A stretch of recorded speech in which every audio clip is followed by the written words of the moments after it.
Our next panel is going to be great for onboarding. So if you've ever had to have that uncomfortable dinner talk at Thanksgiving or Christmas dinner with the fam, and what is this NFT thing you either made or lost all this money on?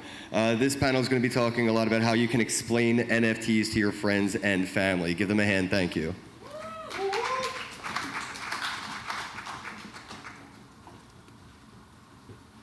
Ken, I love you. I love you, Corey.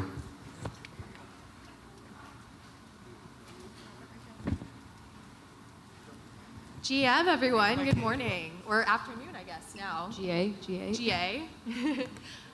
I'm Steph Orpilla, and I just wanted to say hi and welcome to our panel. We're going to talk about how to explain NFTs to your friends and family.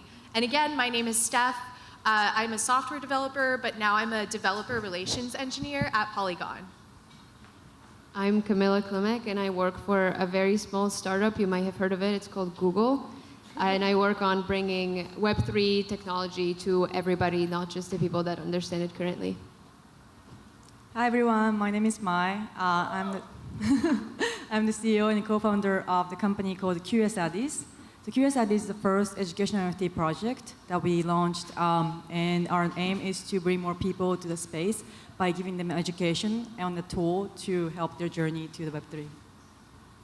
Hello, friends. I'm Alfred. Web 1 pioneer, native New Yorker, here to meet everyone and learn. Thanks for coming. And I'm Max. I work at Tribute Labs and operations with a number of the DAOs in their ecosystem. And before that, helped launch a project called Meta Angels. All right, so we're here. So before we start talking about how to explain NFTs, and we promise we're going to give you a stupidly simple framework that you can take and apply with your communities and friends and families. But before we do that, let's spend a second on talking about why it matters. And so Steph, in your work with developers and in the broader Web3 environment, why don't you kick us off and tell us why it matters to you? Yeah, so NFTs are awesome. I think we're all at an NFT conference, so hopefully we all feel that way. My favorite part of NFTs so far has been kind of the community aspect. So owning an NFT gives you access to a community of like-minded folks who either like the same art as you or have the same kind of values and ideas that you do, and that's facilitated through all owning the same NFT. So I'm part of a couple DAOs that are all token gated by NFTs, and they've been such great ways to meet folks, especially during the pandemic when we really weren't seeing people outside of our immediate circles in real life. So turning to these virtual communities was an awesome way to unite people from all over the world that all have a similar mission. So that's kind of why I love NFTs and why they matter a lot to me. Mai? What about you guys? To me, like when I first got to know about NFT, I started reading A16Z's resources, and I was like, wow, everything is going to be NFTs. And one example that I was fascinated was a game. So the game was like, when I explained to people, it's the easiest example, because before, like if you play Pokemon Go and if you catch like 1,000 Pokemons, you can't really like transfer, you can't like use that Pokemon to anywhere else, right? If you stop using that, then you can't really use that later. But now, like if you, in NFTs, like you can transfer, and sometimes you can use in different platforms. So like that. The game is one example, metaverse is one example, and it's just so much more than art, and the application is going to be like so wide, and this is just the beginning. So that's why I'm really excited about NFTs. Alfred? I think it's very important that I was thinking about this, that we populate the space with the people that we care about and the people that we love, because we're all new here. We're all early to the party. Take a look around, say hello to your neighbors. We're early, gang. But it's important that we know how to explain the technology and even the space to everyone so that we can populate it with the people that we love, because this is how we're going to grow it to be the Web3 that we all want it to be. Yeah, definitely agree with all that. I think if I could sum it up, it's just that it's a lot of fun. I mean, they represent like an opportunity to sort of explore uncharted territory and build things in a way that wasn't previously possible. And that's just a lot of fun. I feel like this maybe will give some color to this question. I'm curious, in the room, how many of you have actively worked on Web3 project in 2017 or 2018? Raise of hands. Not a lot, Ooh. right? It's a very small, it's a relatively small amount of people, and we can even see it through the numbers of this conference, right? In 2019, I think it was 500 people, and this year it's 15,000 people. And the reason why it happened is because the narrative has shifted from just strictly developers to now we see more use cases, we see art, we see music, and that has opened the door for more people to come into the space. And for me, one thing that really worries me is I look at the job descriptions for head of product, head of marketing, and what I see is 5 years of blockchain experience. And when we look back into the past, that group was really homogenous, right? And so we need to make sure that in our communities, we all have different environments, we all have different friends and family. And so to me, it's a personal mission to make sure that everybody in my life is aware of the opportunity, and it's up to them if they want to participate. And it's also my responsibility to build out the use cases and the utility so that they even are interested in it. So maybe this is a good intro to share the framework, and then I would love to hear everybody's anecdotes and context. What we discovered is that when we first got together to speak for this panel, we discovered that even though we have vastly different backgrounds, in our stories and bringing Web3 to people that we know, this framework crystallized, which is really simple. And the first step of it is know your audience, right? It's super basic, but we all know what matters to our friends, to our family, what they're passionate about, what they rant about on a Friday evening. And that becomes the seed of how Web3 is relevant to them. So the second point is to bring out the use cases of Web3 that actually matter to them and tangibly make their lives better or easier or more interesting. And if there aren't any, then let's just support builders that work on that, because that is what will bring the next sort of generation into Web3. And then the third step is really bringing their hands and making them dirty with Web3. So you can send them an NFT, and if you want to practice, any of us will accept a Bored Ape or a Doodle, so feel free to send them to us. It is setting up their wallet, it's sending their first coin, or maybe introducing them to a marketplace, because that becomes sort of the sticky glue that keeps them coming back and also gives them the tools to participate. Mai, what about your anecdotes of bringing people into the space?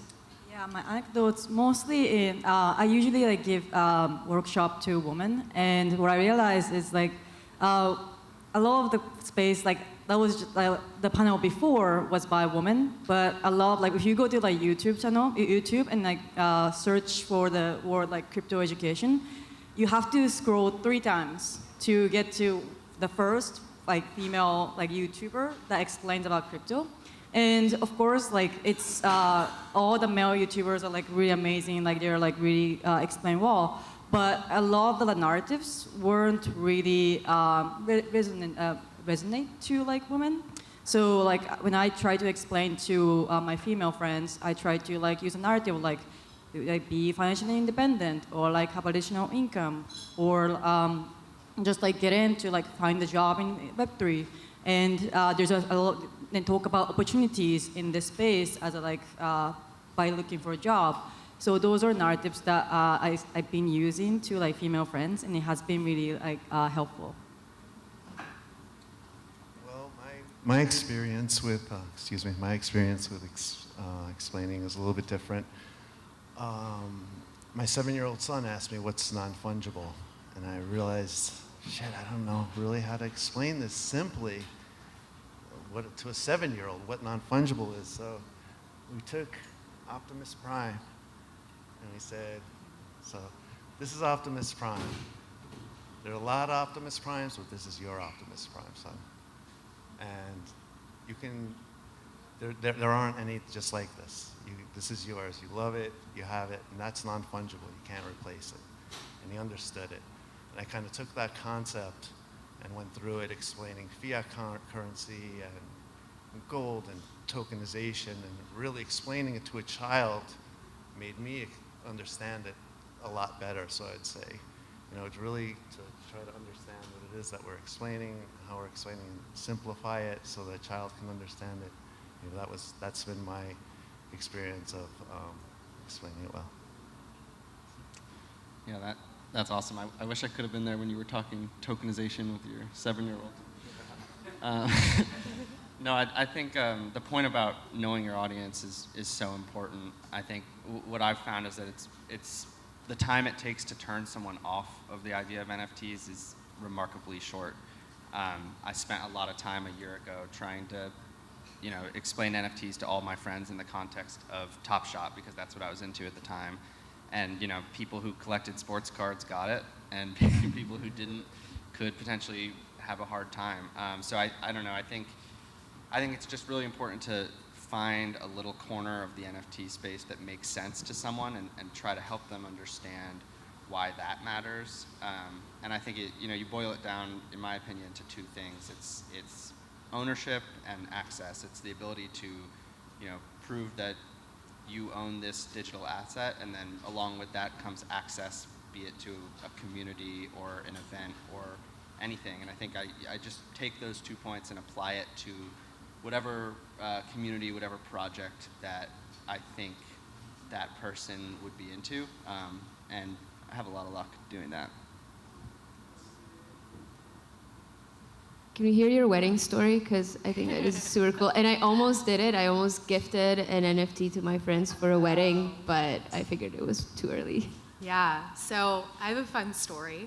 I was at my first wedding of last year, post-pandemic, and I had already gotten really into NFTs. I was super excited about them. I had a PFP on Instagram and things that no one understood. My mom thinks it looks like a doodle, which is exactly what it is. It's a doodle. But I went to a wedding for two of my good friends, and I thought, you know what would be a great gift? A wedding POAP, which is proof of attendance protocol. It's a special NFT you can give to anyone at an event to prove they were there. So I thought, everyone at this wedding is gonna be so stoked to get their own NFT. I'm gonna onboard the whole wedding. It's gonna be awesome. It's all gonna work out. And so I went to the reception dinner before the wedding the night before, and I gave the first two POAPs to the bride and groom, and they were just like, okay. And I was so disappointed because I was thinking, what a special gift. I created the design for you, everything. But what I didn't do was know my audience and contextualize what an NFT is so that I could properly explain to them why this is relevant. And so now thinking back, knowing the bride and groom, I would have given them two specific use cases that I know they would have identified with because they see them as problem statements in the real Web 2, let's say, world. And so I would have said to the groom, think about voting and how there's all of these questions around whether votes are authentic and did everyone actually submit the votes? Did people double vote? That's a great use case for a blockchain where you can prove that your identity is yours and you could vote on chain to make sure there's no double voting and to make sure things happen in a fair way that is automated. So no one's counting the votes and manipulating anything. And then to the bride, I would have said, think of a social club like Soho House. You have a card key that acts as your membership, but technically you could pass that off and nobody really knows it's you necessarily when you walk in. If you had an NFT in your wallet, you could just flash that and it would provably be linked just to you. So those are the two use cases I would have used if I could go back and do it again. But the wedding party definitely just laughed at me and they still probably think NFTs are a scam. So hopefully I have a chance to re-explain in the future. Just wait until we make the big comeback a year or two from now and then be like, I should have listened to you. Next wedding, I'm ready. Okay, so there is also a dark side, though, right, of bringing people into crypto. So maybe let's spend a minute talking about that. And that is the scams, that is losing your money, losing your NFTs. And as a person who tries to introduce people into the space, I definitely feel partial responsibility. And also what we discovered through some of our work is that creators for whom Web3 arguably is one of the strongest use cases, right? Giving them ownership and sort of engagement with their audience more directly than through the platforms. what we've discovered is that a lot of them feel incredibly responsible and feel the risk of introducing their audience to Web3. And so they would almost rather go and rebuild the Web3 community from scratch and then wait for the mass adoption to catch up a little bit. So they're not the person that is potentially leading them into the deep dark forest of scammers and chillers. And so I'm curious, what is everybody's approach there? Max, what do you think? Yeah, I don't know. I think you can't sugarcoat it. You can't tell them that they're going to be safe no matter what they do. Like when it comes to, I don't know. I think about like trying to sign my parents up for things like that. Like, I can't tell them that it's going to be totally fine because I know that they'll get everything stolen. So I just think being realistic and kind of explaining, here's what you should do, here's what you should not do, close your DMs, just kind of take all those measures. I think also, there are a lot of resources out there. I mean, Mike can definitely talk more about this, but Curiosities has a ton of resources, including like scam quizzes, and other little courses that you can kind of go through to make sure that someone understands what's at stake and how to protect their assets. Yeah, I'd say, we're talking about onboarding parents and friends newlyweds at a wedding, and this is a great responsibility that we have here. And there's definitely a darker side to what's going on. So what we need to do is to really hold hands. This is our friends, this is our family. Fold them into your community. We all have communities. We all have community online, Discord or Twitter, and fold them in. I think they would be surprised to realize how many people are out there that are really willing to help. And then lastly, I would say hold hands through the process, and really for the first however many transactions, really, make sure that you're involved with it, and because this is a big responsibility we have here. Yeah, and I feel like a really strong responsibility because I run educational NFT project, right? So a lot of people coming to our project are newbies. So thank you so much for Max for shouting out about us. So we built a scam quiz so that people can learn about scam by actually interacting with it. And we require people to do that test or quiz to get the allow list for an NFT. And it was so funny because there are a lot of people who are not new, and they're like, we know everything, like we're fine. But then they're like, oh my God, I'm so stuck in like question 5, and we don't know anything. So it has been really helpful to have this scam quiz. And if you actually get through this, this is a message, what should you do? This is a message from Discord, what we should do, or this is the OpenSea, and you have to look at this part and what you can see and how you can identify the scams. And there are a lot of different scams, and you just don't know, right? You just don't know, and you have to just actually see and actually think about it. And the best way to not getting scammed is getting scammed. So people who get scammed never make some mistakes, right? But we don't want people to do that. So in order to let them experience is kind of trick them in a scam quiz so that they can actually understand, okay, this is how I get tricked, because I got tricked. So that has been something that we have been building, and that's kind of the way we try to take the responsibility for our users. Now I'm curious, what is the trickiest question in that quiz? It was so funny, a lot of people got stuck in question 3, and it was which is the thing that you should not do? But then because people are always don't read, right? They don't take they don't pay attention to details. So they're I definitely chose the right one, but I can't get it. And I was please read it carefully, and you have to pay attention to details, and that's actually a good learning because you have to rethink really well. So that was one example. Yeah. That is really funny because when you started mentioning what the question is, I was thinking to myself, well, that's just a tricky question, right? But signing transactions is tricky, or agreeing to things is tricky. Yeah. Really interesting.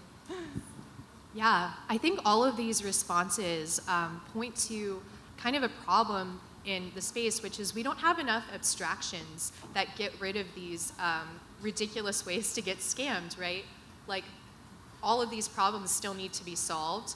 And you all know your friends and family, so you know what kinds of people they are in terms of how deeply they want to learn about something. For my parents, I probably wouldn't onboard them the way I would onboard a friend of mine, just because I know they would get stuck on like the MetaMask Chrome extension even. They don't know what a Chrome extension is.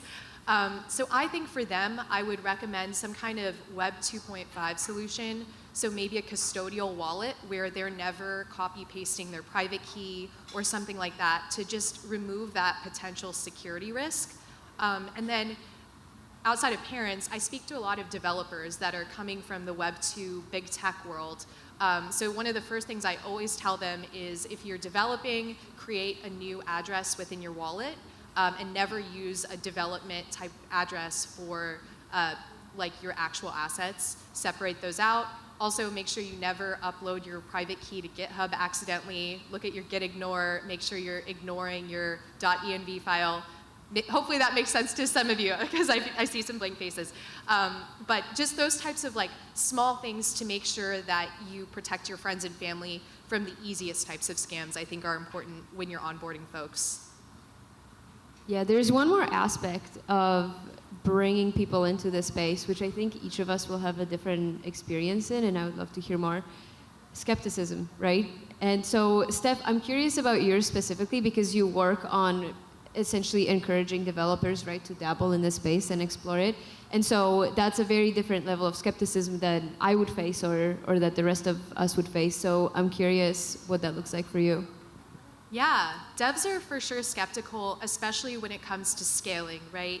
Because in a traditional Web 2 sense, like you're just pushing records to something and they're limited, or you're thinking about the amount that you're putting on inside of a database. And then if something is on chain, the chain will grow and grow and grow. So I find that with devs, they're skeptical about the scaling aspect. So I try to kind of balance that out by talking about, yes, it's less scalable potentially, but you're putting things on chain, which is more transparent. You can see transactions forever. They can't be removed easily. So just helping them understand the reasons for why to put something on chain versus off. Yeah, to me, like explaining to people who are skeptical is like, first of all, like tell them that there are a lot of scams. That's true. And if they're a project that promise something and don't deliver and disappear, that's a scam, and that's definitely exists. However, there are a lot of projects that's actually showing the value, right? For example, BeFriends, like you get to access to like VCon, and you get to like experience you got to spend time with Gary Vee, or like you got to like spend time, you got to meet other like-minded people. And Zen Academy is one example that like you can like get alpha information, and like showing those examples that actually have value and actually show the utility is something that I try to explain to friends. And then most of the time they're like, okay, I thought it's just like a weird JPEG and it's just like trying to scam based on the art. But like talking about those utilities and actual value that projects are making usually make them feel a little bit less skeptical. Well, I deal with skepticism, I think best way is by leading by example and being knowledgeable, looking good, being happy, and really just being the best you can be, and everyone will naturally follow. Goes for everything. Yeah, I think the skepticism comes from just not understanding. I think the faster you can get someone involved in one of these communities, the better. I think it's just locating a really soft landing spot for them. Oftentimes, like I think we've all experienced this, like you get into a Discord community, you're going to have a million questions, but there's a million people that are there to answer them. And I think that oftentimes when people are skeptical in general, it's because they are imagining a world in which no one's there to kind of guide them through that experience. So I think especially when it comes to communities like that, it's best to just kind of encourage them to dive in and see what happens. Yeah, for sure. And I think there is also a valid aspect to skepticism, right? Because it points to the weak areas in our ideas and in the environment now, and it helps us develop it better. I think I heard it was probably on Bankless where the guy said that basically the skeptics list of problems becomes the punch list of the builders, and it's the winter time, we can all huddle down and build the products, and we'll come out stronger on the other side. I think it's time to wrap up, so maybe let's give our handles or invitations to our projects. Sure. Again, I'm Steph Orpilla. My Twitter is @oceans404, and I'm a DevRel advocate at Polygon. I'd love to talk to you, especially if you're a dev. Thank you. I'm Klimek on Twitter, all Ks. Feel free to reach out. I also work with a lot of creators at Google. So if you do have a community, if you are token gating, if you are trying to bring your community into Web3, please reach out to me. I would love to talk to you and hear about your inhibitions and problems in the space and how big companies can help you solve them. All right, thank you. Sorry we ran out of time. Give a round of applause to everybody who's going to help you answer the question when you get home from NFT NYC. What's an NFT?